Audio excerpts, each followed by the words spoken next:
Assalamualaikum warahmatullahi wabarakatuh. Selamat pagi pemirsa TV Peduli dimanapun Anda berada. Kembali lagi bersama saya Yusriyadi Sugiarto dalam program live Komisi Khusus Islami TV Peduli, di mana pada Jumat Berkah kali ini kita akan membahas tema mengenai jangan meninggalkan generasi yang lemah bersama dengan Ustadz Muhammad Nur Ma'alah SAGMA. Selamat pagi Ustadz. Assalamualaikum. Waalaikumsalam warahmatullahi wabarakatuh. Sehat Ustadz? Alhamdulillah. Alhamdulillah. Dan puji syukur kita panjatkan atas kehadirat Allah Subhanahu wa taala karena atas berkat rahmat dan hidayahnya lah sehingga kita masih dapat berjumpa kembali di tempat ini.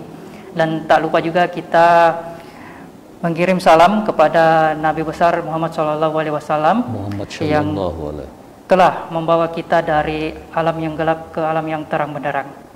Ya, pada Jumat Berkah kali ini pemirsa TV Peduli, kita kembali dalam live Komisi Khusus Islami dan akan membahas tema mengenai jangan meninggalkan generasi yang lemah. Silakan Ustadz, mungkin bisa dijelaskan. Ya. Assalamualaikum warahmatullahi wabarakatuh. Alhamdulillah wa syukurillah wa la hawla wa la quwata illa billah. Asyhadu an la ilaha illallah wahdahu la syarikalah wa asyhadu anna Muhammadan abduhu wa rasuluh.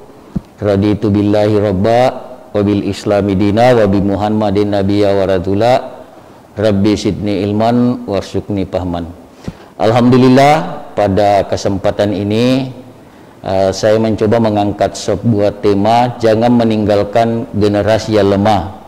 Kaitannya ini terkait dengan Quran surah An-Nisa ayat 9. Apalagi kalau kita melihat kondisi sekarang ini yang tidak menentu, yang membuat kita umat Islam utamanya, ya, lebih khusus, lebih umum secara ini adalah setiap manusia adanya ya penyakit yang begitu menakutkan bagi kita semua. Ya memang, sehingga ayat ini mengatakan Bismillahirrahmanirrahim, wal yahsyalladzina law taraku min khalfihim syurriyatan diapa haupun alaihim falyattaqullaha wal yaqulu qaulan sadida. Ya, kalau kita menyimak ayat ini, bahwa dan hendaklah takut kepada Allah orang-orang yang seandainya meninggal di belakang mereka anak-anak yang lemah, yang mereka khawatir terhadap kesejahteraan mereka. Oleh sebab itu hendaklah mereka bertakwa kepada Allah dan hendaklah mereka mengucapkan perkataan yang lemah. Ya. Bapak dan Ibu pemirsa, kalau kita melihat ayat ini, ya, ada 3 unsur kandungan yang di dalamnya. Ya. Yang pertama, kalau kita mau menyimak, adalah terkait dengan kondisi fisik. Ya, ya. Kondisi fisik ini termasuk dengan mentalnya. Ya, bagaimana orang yang lemah fisik dan mental, termasuk juga di dalamnya adalah kondisi, ya, termasuk harta benda. Ya, ya. Sehingga memang betul perintah ayat di dalam Quran surah Al-Baqarah ayat 233 itu, ya, Allah memerintahkan kepada seorang ibu untuk proses menyusui selama 2 tahun. Ya, inilah. Di mana di situ adalah untuk memperkuat imun, ya, imun anak. Nah, ini, ya, tidak begitu saja Allah memerintahkan kepada kita semua, ya. Karena berbagai alasan, ya, masih banyak ibu yang ragu untuk menyusui bayinya. Ya, sebagian karena takut nutrisi ASI tidak bisa mencukupi kebutuhan si kecil. Sebagian lainnya khawatir aktivitasnya akan terganggu karena menyusui. Nah, ini juga, ya, sebuah dilematis bagi seorang orang tua. Ternyata di samping perintah Allah, ternyata juga Badan WHO itu merekomendasikan ASI sebagai satu-satunya makanan pokok bayi selama 6 bulan pertama kehidupannya. Pemberian ASI pun disarankan untuk berlanjut hingga anak berusia 2 tahun disertai dengan pemberian makanan pendamping. Ya, apakah yang kita berikan di situ adalah susu formula atau makanan formula, ya terserah bagi kita, atau kita yang membuatkan sendiri dengan berbagai tanaman yang ada di sekitar kita. Inilah Bapak kaum muslimin, ya. Namun bagaimana pandangan Islam tentang menyusui itu? Apakah itu wajib untuk seorang muslimah? Ya.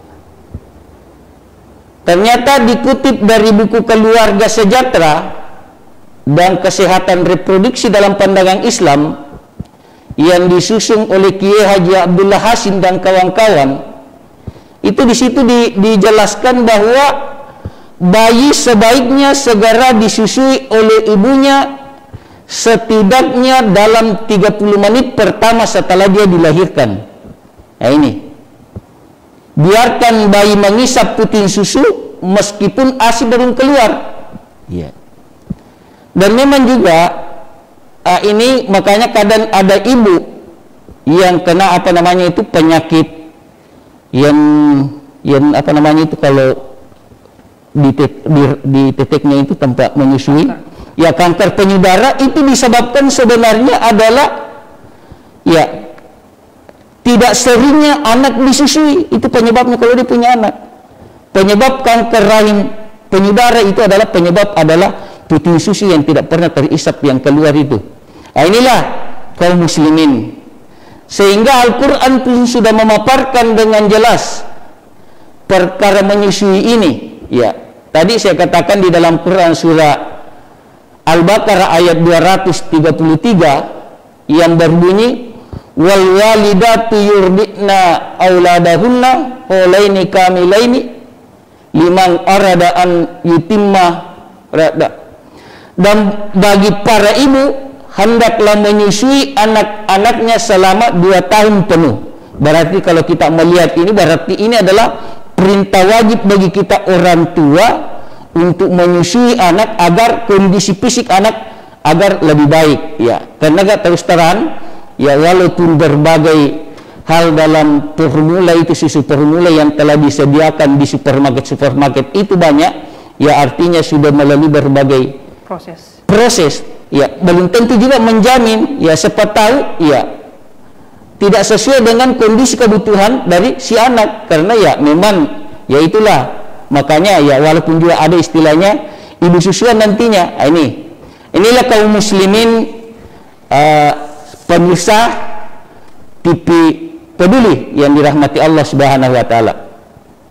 Berdasarkan ayat di atas, ya bisa kita pahami secara jelas bahwa menyusui itu adalah perintah langsung dari Allah Subhanahu wa taala. Perintah tersebut akan sempurna jika ibu menyusui anaknya selama 2 tahun. Namun Allah tidak memaksakan jika ibu berhalangan untuk menyusui selama 2 tahun penuh.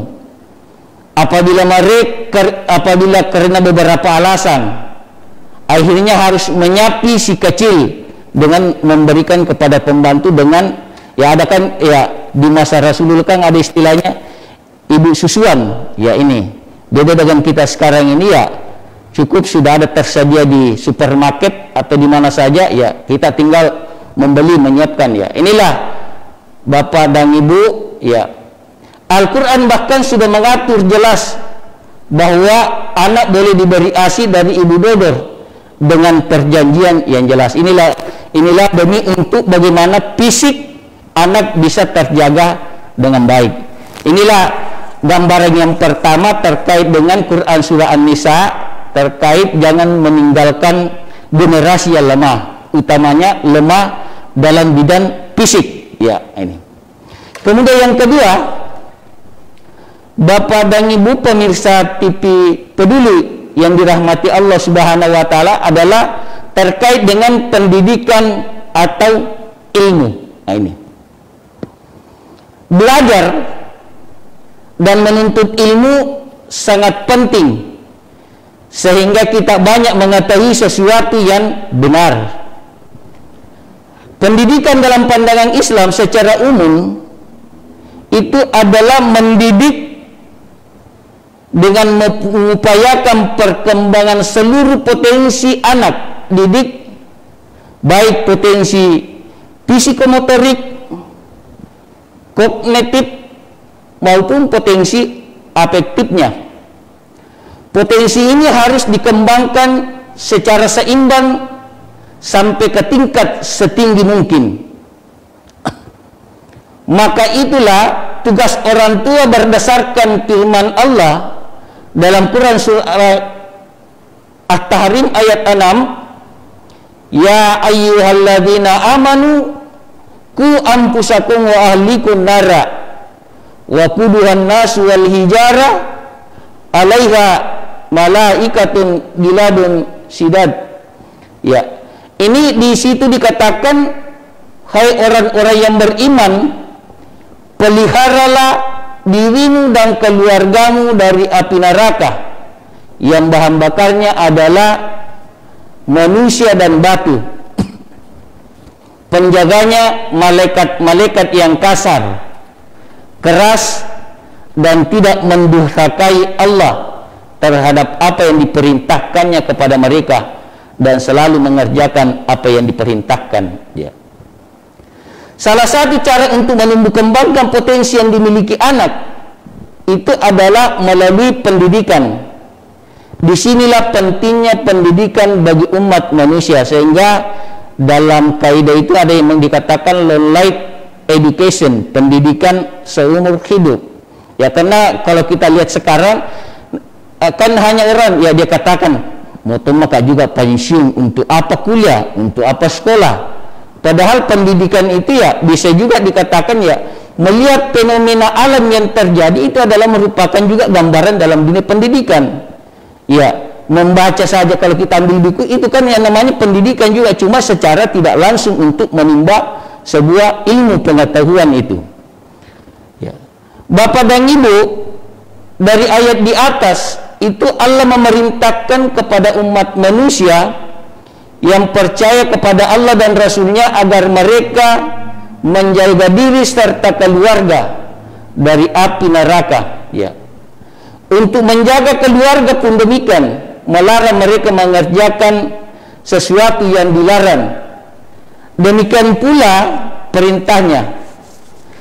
Banyak cara yang ditunjukkan agama untuk menyelamatkan keluarga dari api neraka. Yang pertama adalah mendidik dan mengingatkan agar tidak mempersekutukan Allah Subhanahu wa Ta'ala. Ya, bisa kita lihat gambarannya bagaimana ya ada yang mengatakan dia nabi, ada yang mengatakan bukan nabi. Ya, yang diabadikan namanya di dalam Al-Qur'an itu adalah Luqman. Ya. Wa isqala Luqmanuhu li ibnihi wa huwa ya'iduhu ya bunayya la tusyrik billah inna syirka la zulmun adim. Di situ dikatakan, dan ingatlah ketika Luqman berkata kepada anaknya di waktu ia memberi pelajaran kepadanya, hai anakku, janganlah kamu mempersekutukan Allah, karena sesungguhnya mempersekutukan Allah adalah benar-benar kesaliman yang besar. Ya. Kemudian yang kedua adalah menyuruh mereka, pendidikan kita adalah mengerjakan salat. Ya. Quran surah Luqman ayat 17. Ya bunayya aqimis salata wa'mur bil ma'ruf wanha 'anil munkar wasbir ala ma azabaka inna zalika min asmil umur. Di situ, hai anakku, dirikanlah salat dan suruhlah manusia mengerjakan yang baik dan cegahlah mereka dari perbuatan yang mungkar, dan bersabarlah terhadap apa yang menimpa kamu. Sesungguhnya yang demikian itu termasuk hal yang diwajibkan oleh Allah Subhanahu wa Ta'ala. Bapak dan Ibu permisa yang dirahmati Allah Subhanahu wa Ta'ala, Allah juga menjanjikan kepada kita bahwa orang yang berilmu pengetahuan itu akan diangkat derajatnya dengan beberapa derajat, sebagaimana di dalam Quran surah Al-Mujadalah ayat 11. Yarfa'illahu alladhina amanu minkum walladzina utul ilma darajat. Ini. Allah akan mengangkat harkat dan martabat manusia yang beriman kepada Allah dan berilmu pengetahuan yang luas. Ya, inilah dalam proses menuntut ilmu ini kita harus ketahui bersama, ya. Proses menuntut ilmu, lihat apa yang disampaikan, ya. Jangan melihat siapa yang menyampaikan, karena kadang juga kita melihat itu tinggi juga, begitu tinggi, itu tidak boleh.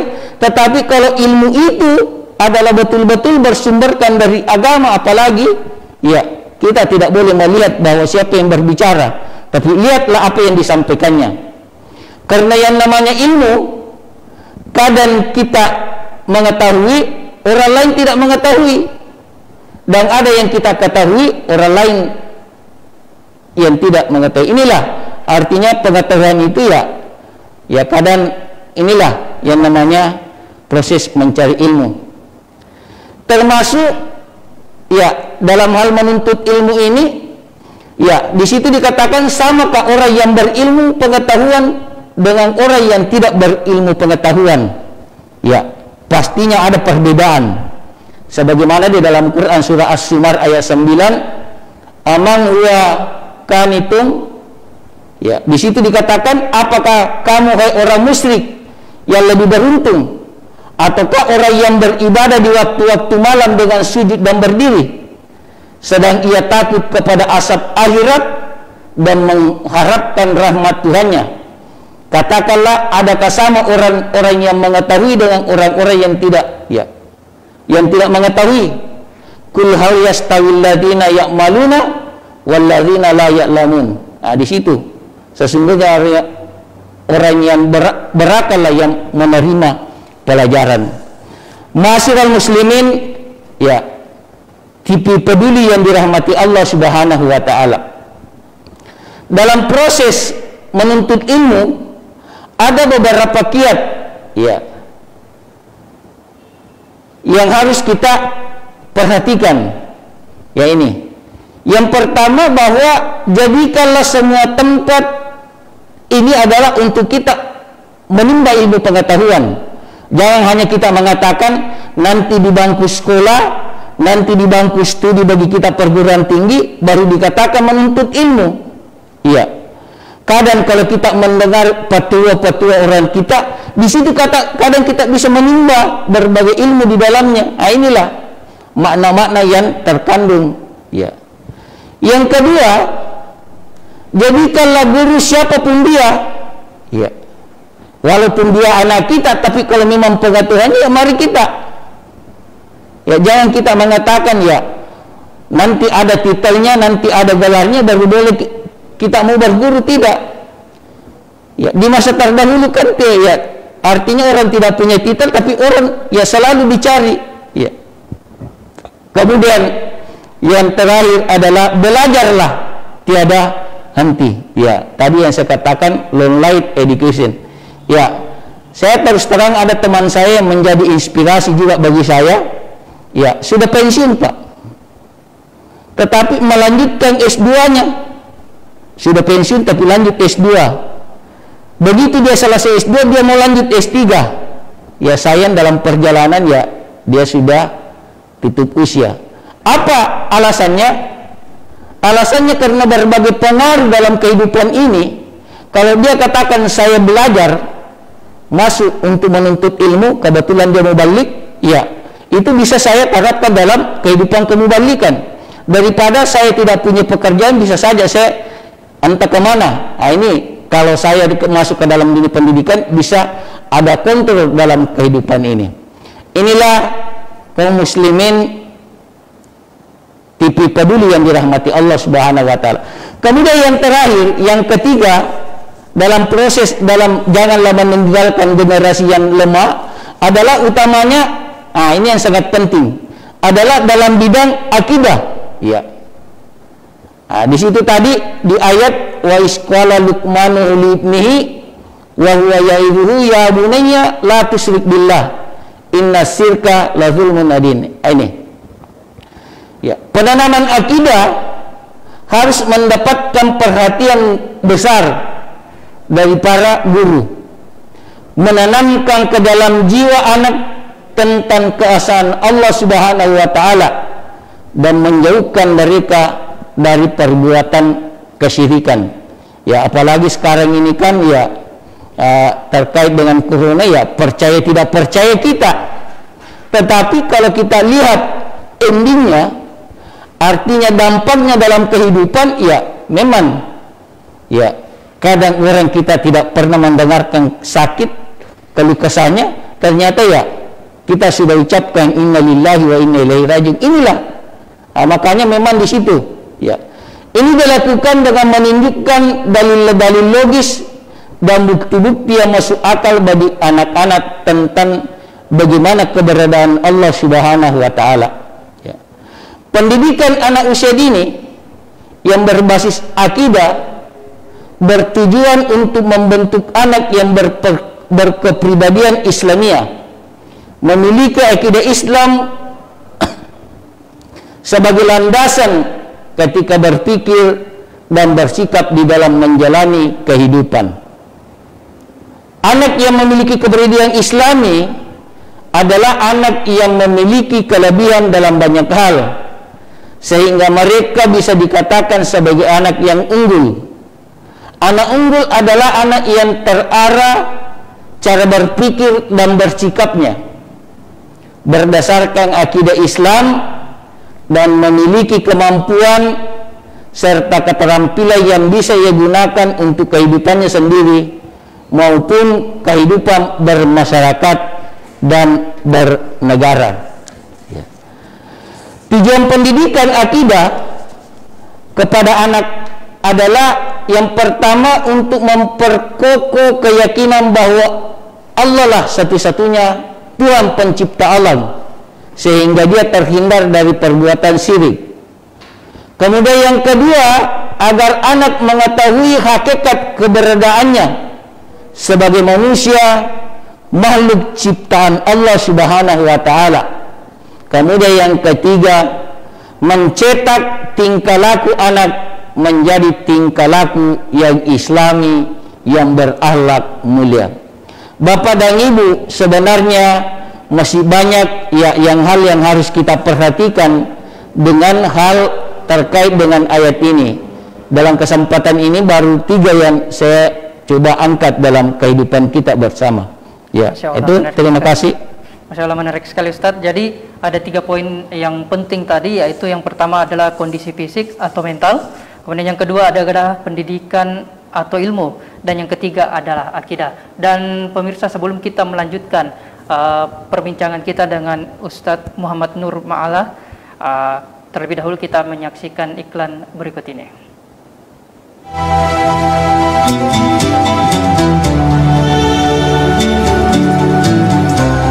Bismillahirrahmanirrahim. Assalamualaikum warahmatullahi wabarakatuh.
Assalamualaikum warahmatullahi wabarakatuh. Saya Harmanika, Suradi Sugiarto, saya Trianti Sulaiman, saya Uswatun Hasanah, hadir di layar televisi Anda dengan suguhan informasi yang telah dirangkum tim redaksi kami.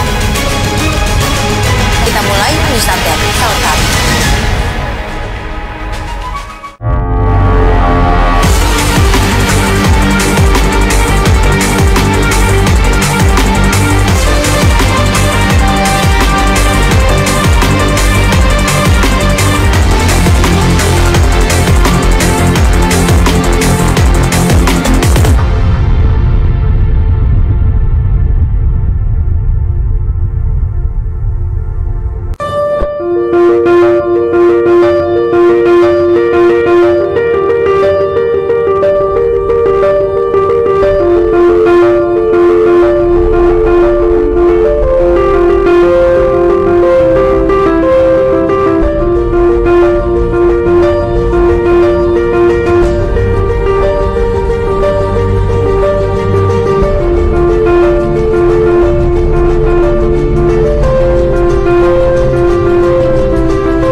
Ya baik, terima kasih pemirsa TV Peduli dimanapun Anda berada, masih tetap berada di saluran TV Peduli.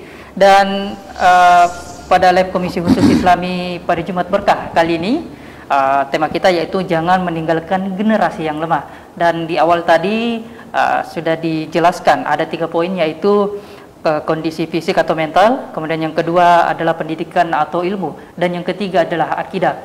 Nah baik Ustadz, mengenai tema kita pada pagi hari ini, mungkin bisa dijelaskan seperti apa sih ciri-ciri generasi yang lemah, Ustaz? Ya, ciri generasi yang lemah itu, ya itu tadi, salah satu diantaranya itu ya, kadang ya dalam pola pendidikan ya, itu kadang, jangan juga dianggap bahwa orang yang sukses terus dalam dunia pendidikan belum tentu juga kalau dia sudah selesai sarjana. Itu juga tidak. Jangan juga menganggap orang nilainya dalam dunia pendidikan itu adalah kurang, bahwa itu adalah ciri orang lemah. Tidak. Tapi kadang juga ya ini kan yang namanya rezeki itu ya kita tidak tahu. Ya inilah.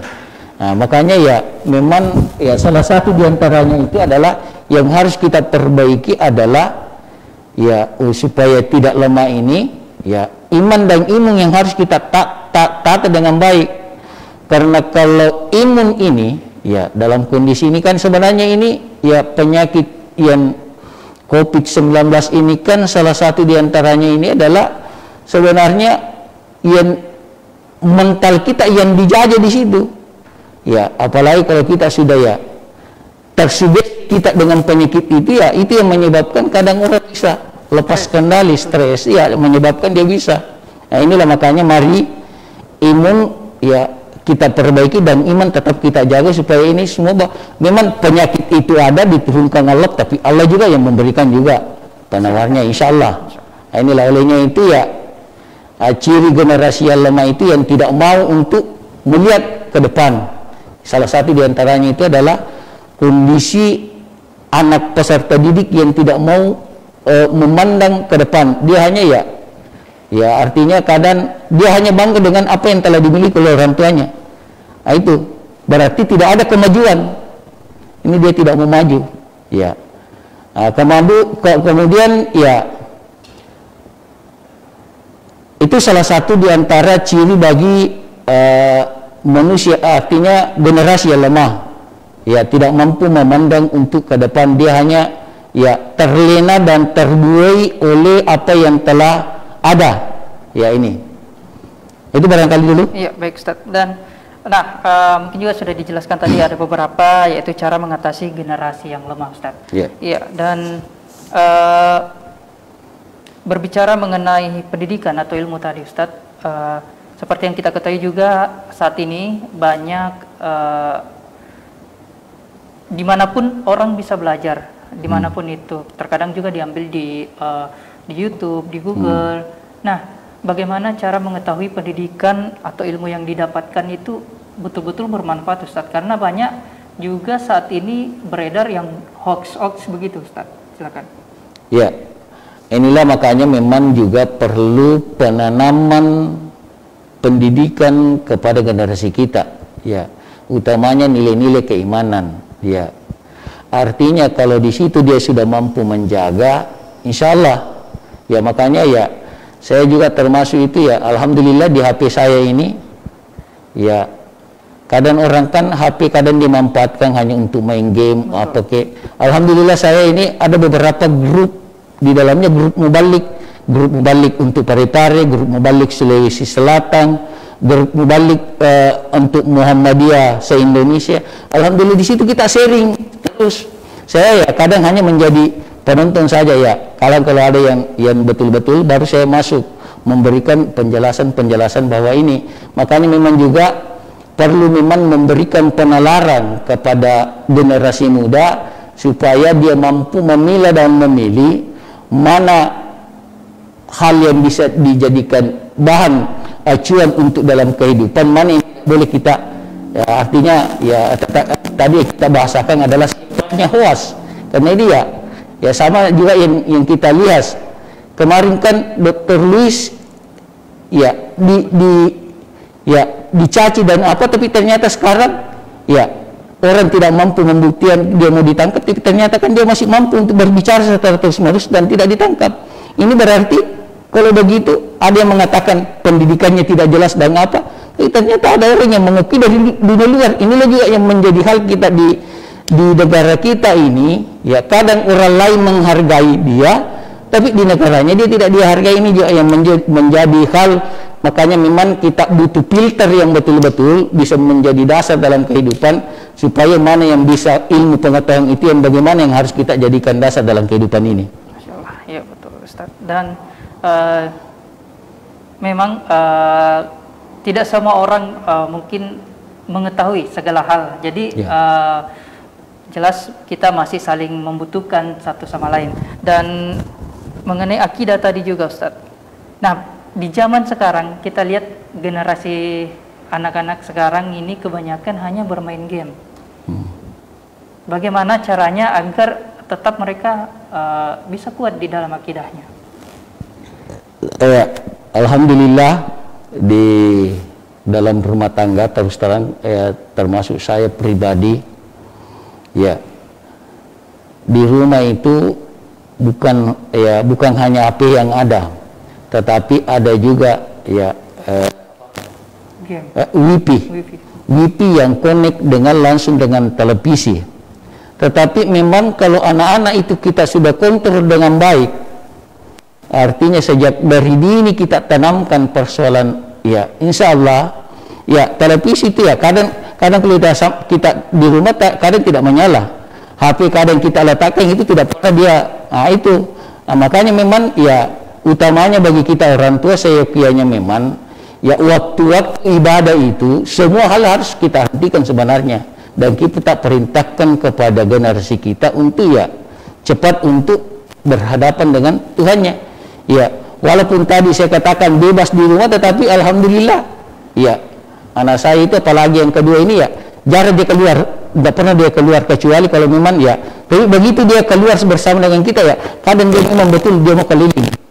Inilah, tapi kan anak-anak zaman sekarang ini ya kadang ya di luar di mana entah ya, utamanya jangankan kita anak-anak, orang tua kadang utamanya di salat Jumat ya, kadang ya ternyata padahal salat Jumat tidak ada boleh aktivitas lain kecuali mendengarkan hati, tapi kadang ada yang masih buka HP. Saya bilang inilah yang kondisi akidah memang kita sudah terbebani dengan memang ya pengaruh dari luar Ustaz. Ya inilah makanya memang akidah yang harus dulu kita tata dengan baik, supaya itu tadi ya generasi kita ini tidak ya tergerak. Saya tidak tahu apa bahasa saya yang mau melihat kondisi sekarang, karena kita Indonesia terus terang sekarang Indonesia ini ya terbebani dari berbagai sisi kehidupan, mana lagi kita umat Islam kita lemah dalam bidang sumber daya, lemah dari bidang ekonomi, semua kita terjajah. Nah ini makanya tinggal akidah yang harus kita permantap ya. Kalau akidah mantap insya Allah bagaimanapun juga itu akan kita bisa lalui dengan berbagai hal ini. Ya betul Ustaz. Ya baik pemirsa, dan jangan kemana-mana karena kami akan kembali.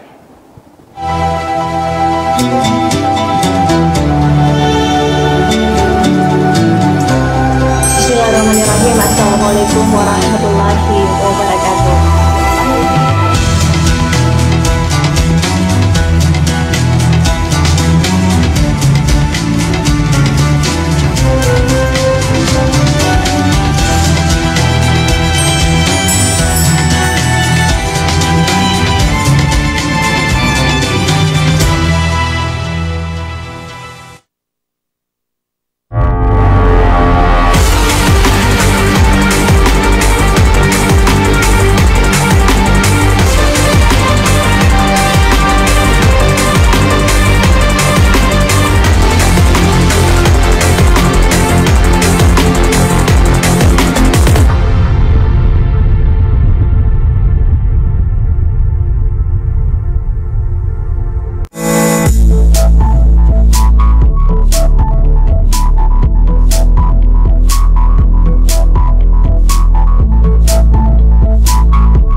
warahmatullahi wabarakatuh. Saya Harmanikam. Saya Sugiarto. Saya Trianti Sulaiman. Saya Uswatun Hasanah. Hadir di layar televisi Anda dengan suguhan informasi yang telah dirangkum tim redaksi kami. Kita mulai news update selengkapnya.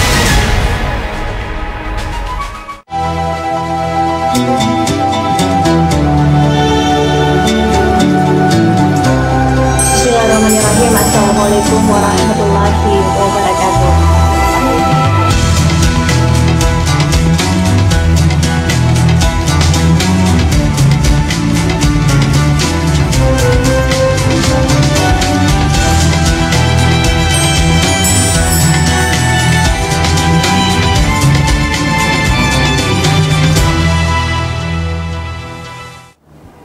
Ya, terima kasih pemirsa TV Peduli masih tetap bersama kami dan masih bersama saya Yusriadi Sugiarto, dan tidak terasa kita sudah berada pada segmen terakhir di mana pada Jumat Berkah kali ini kita membahas mengenai jangan meninggalkan generasi yang lemah.